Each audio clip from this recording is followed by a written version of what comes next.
Hello everybody, this is the Twins of Destruction here to bring you a tutorial video on how to make a Star Trek The Original Series phaser. Before we start, we would like to say that we have Instagram and Twitter that we will be linking in the description down below. Make sure to check us out. We like to update as often as possible. First things first, to start this phaser, what you're going to do is trace out the exact size of the phaser from your computer screen onto a piece of paper, sizing it up to your hand. Then cut it out with an X-Acto knife.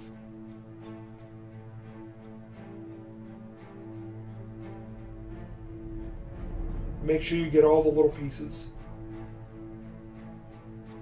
After that, you could trace it on to some EVA foam. We're going to use 3 layers for this weapon.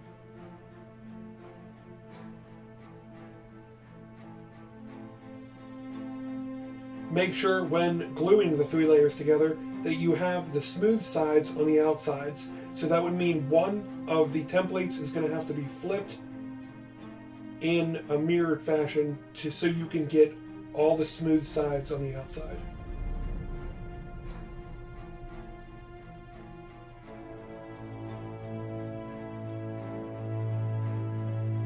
Next, with a rotary head on the Dremel tool, we started to shape up the particularly square phaser into a more rounded phaser. Then, adding the green sides here to what will be known as the cricket on top of the phaser.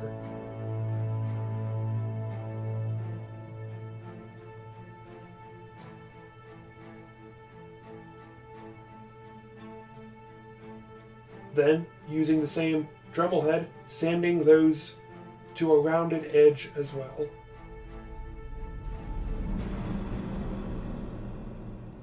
Next, we started to actually make the handle a little thinner than the actual gun itself, closer to around maybe 2.5 layers thick compared to its original 3 layers thick. And that includes sanding some vertical lines on each side of the handle, 2 to be exact on each side.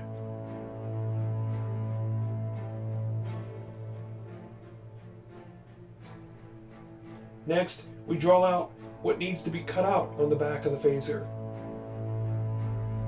A little square section that we can just cut out with an X-Acto knife. Next, we're going to add in 2 layers on each side of the gun of little mini craft foam. They just look like little rectangles that kind of protrude out the sides a little bit. Make sure when you're gluing them, though, that they are kind of on top of each other. You can accomplish this by putting a spacer in between. Next, we worked on some of the knobs on top of the phaser. This one has a little half moon crescent engraved inside.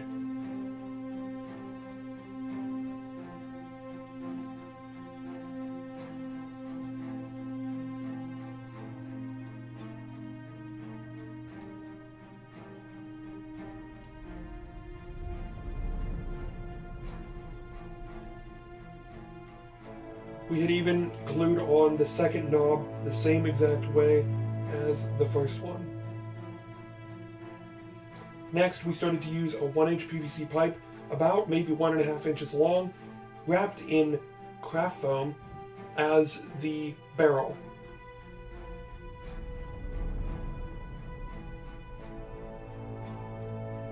We used a marker to actually mark out where the craft foam will be and then where the exposed PVC will be. Using an X-Acto knife, we cut out the craft foam accordingly.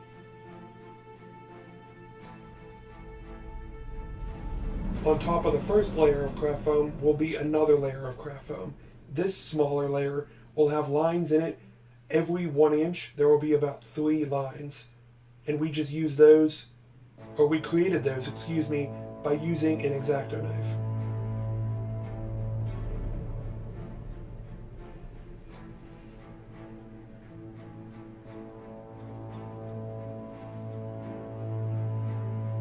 and we made sure to glue it on the same seam to make it uniform.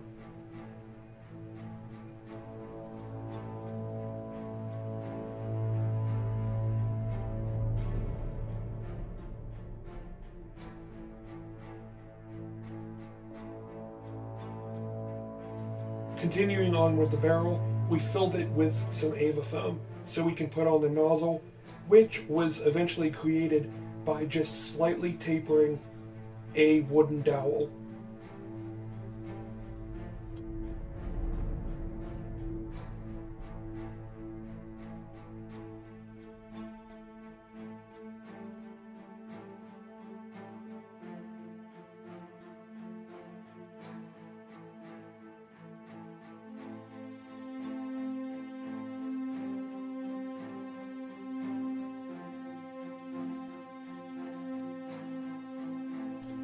After the main parts of the gun were done, we used a heat gun to open up all the cracks that we wanted to be opened up, and also just helps with sealing the foam as well for painting.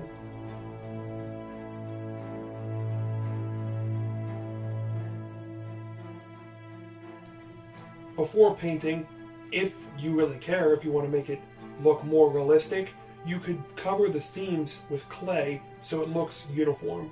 Doing this, all you need to do is take some water, soak the foam with your finger, then slightly apply long beads of clay and smooth it out until you like it. After the clay is applied, apply 3 or 4 coats of Plasti-Dip or Mod Podge or white glue mixed with water to seal the foam, and then you're ready to paint.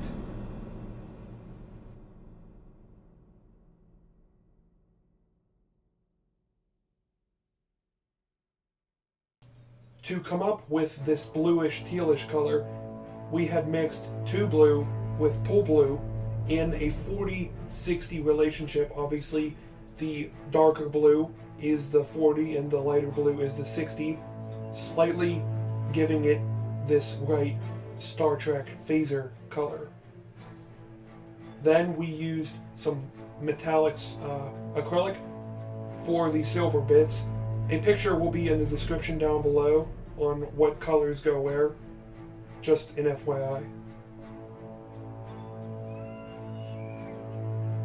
Last but not least, we used a dry brushing technique, which is essentially wiping off most of the paint on the paintbrush using black and lightly brushing over the silver and a little bit of the blue parts.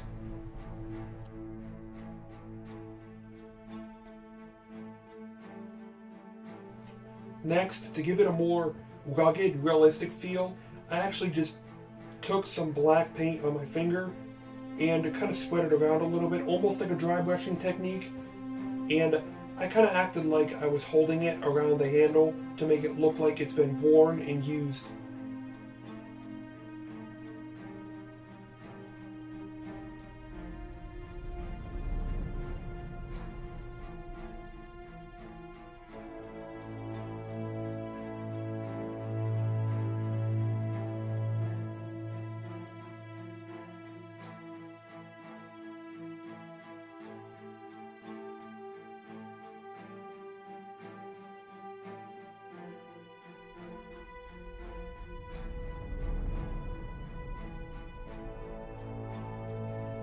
Last but not least, we just dirtied up the gun a little bit more to make it look more battle worn by putting a lot of black on the silver, silver on the black, black on the blue, just whatever we wanted to do to make it look more battle worn.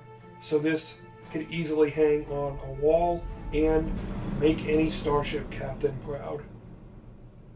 If you enjoyed this video, thank you for watching. Make sure to like, comment, and subscribe for more content, and we will see you in the next video.